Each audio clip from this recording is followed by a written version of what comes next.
John Wick 3 was my most anticipated movie this year. I was so excited to see this movie. I watched both of the previous movies twice before going to see this, and I love those movies so much. Even now, I can't really fully decide which one I like more. Some days I think I like the first one more, just because it's, this really simple revenge action movie, but some days I really like the second one more because it does improve upon a lot from the first movie. So anyways, I was really excited going into this, and it really did not disappoint.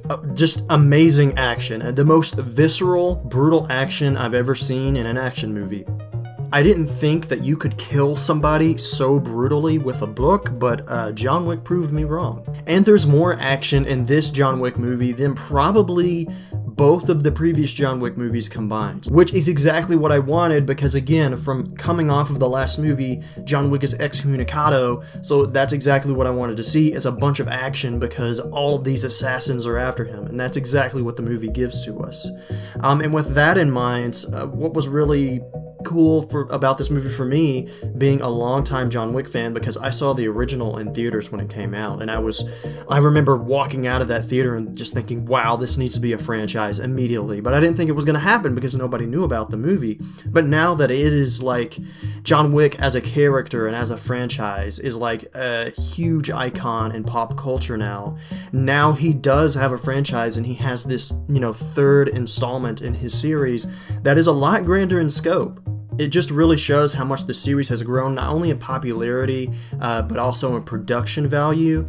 Walking out of this movie, I was just, kind of looking back at the John Wick series, thinking, man, it's been a long journey to get to this point. We started out just a simple revenge thriller about a guy getting revenge for his puppy dog, and now this is like an international assassin thriller. So it was a really great movie. Unfortunately, my experience was not the best because of my theater. I went to go see this last night at around 7 o'clock. 30 minutes into the movie, my theater's projector stopped working, and they told us to come back at the next showing. So we showed back up at the time we were supposed to, and they told us that they got the projector working again soon after we left and just restarted the entire movie, which meant that we had to wait a whole nother hour for another showing. And so by the time we finally watched the entire movie, the movie started at 10:30 at night.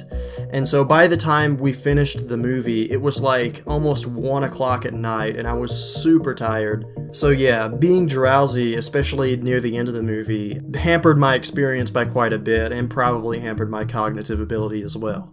But regardless, I still really, really enjoyed the movie. Without a doubt, this is like an instant action classic. The previous two John Wick films I would consider to be some of the greatest action films of this decade, and the third one is no exception. That's pretty much all I have to say about this movie as far as non-spoilers go. I'm going to go ahead and talk about spoilers, so if you haven't seen the movie, you don't want it to get spoiled for you, yeah, definitely go ahead and click off. But the first thing I want to talk about spoiler-wise is that there's a huge surprise in the movie in that in the last act, the guys from The Raid show up. I really love the Raid movies. I think they're some of the best action movies this decade, probably even better than John Wick. So it was pretty awesome to see them in this movie and to see them fight with John Wick. It was also kind of like a meta moment because, of course, as they were fighting with John Wick, they were saying, "Oh, it's such an honor to fight with you." And it's sort of a tip of the hat not only to the popularity and success of the John Wick franchise now, but also the fact that these two parties fighting each other, two of the actors are from this, Indonesian action movie that was just such a great action movie. And then of course we got John Wick, which is also a great action movie as well.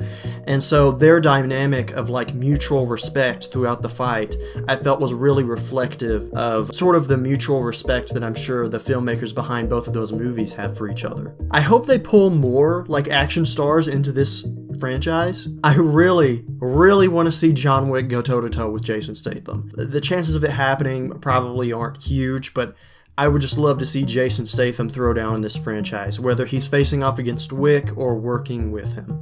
I also loved how the movie just kept challenging John Wick. I loved at the end when they brought in the armored soldiers who had, the bulletproof armor, and John Wick had to find ways to be able to shoot them, in the neck or something.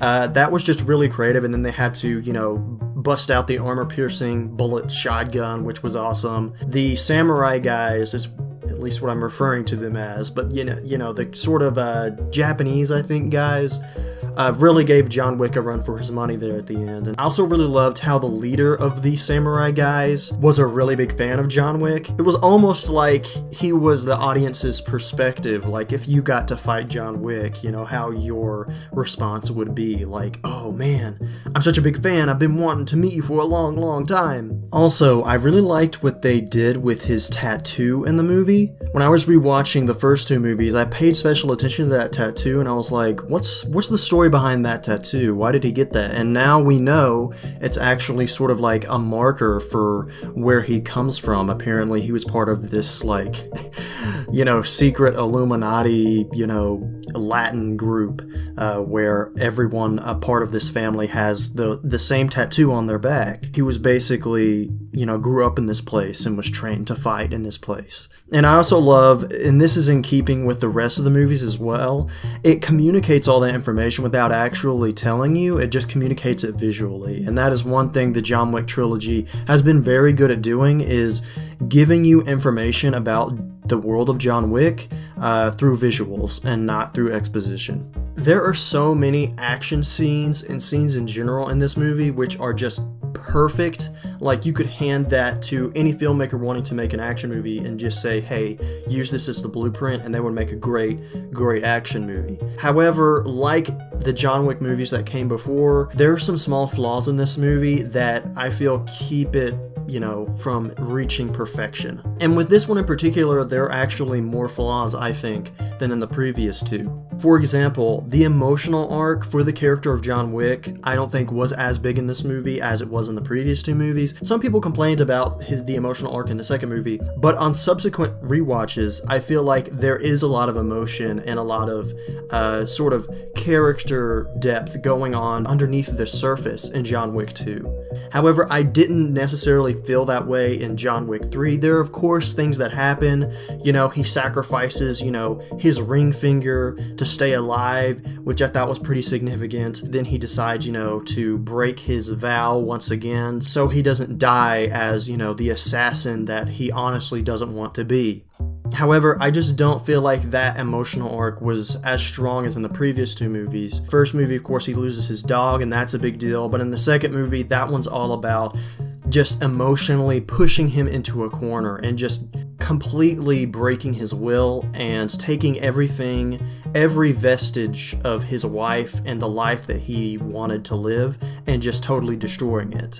And this one doesn't have the same emotional impact, unfortunately. However, probably the biggest flaw that I have with the movie, and this is just a personal gripe that probably not a whole lot of other people are going to have, but I just found that the entire sequence of him going into the desert and having to, like, almost drop dead in order to find this elder, and then, you know, the elder just magically appears.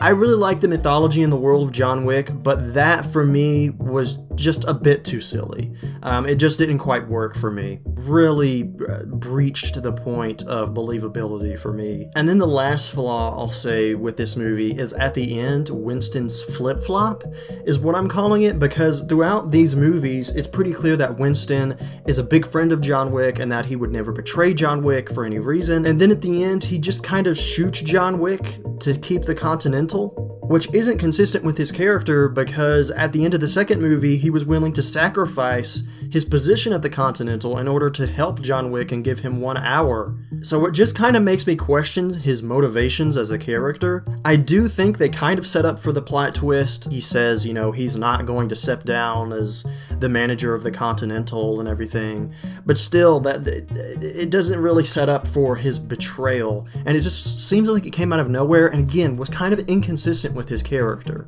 I was really hoping at the end it'd be like, that was all part of the plan, and actually John Wick fell on a mattress and he's okay. But no, that wasn't the case.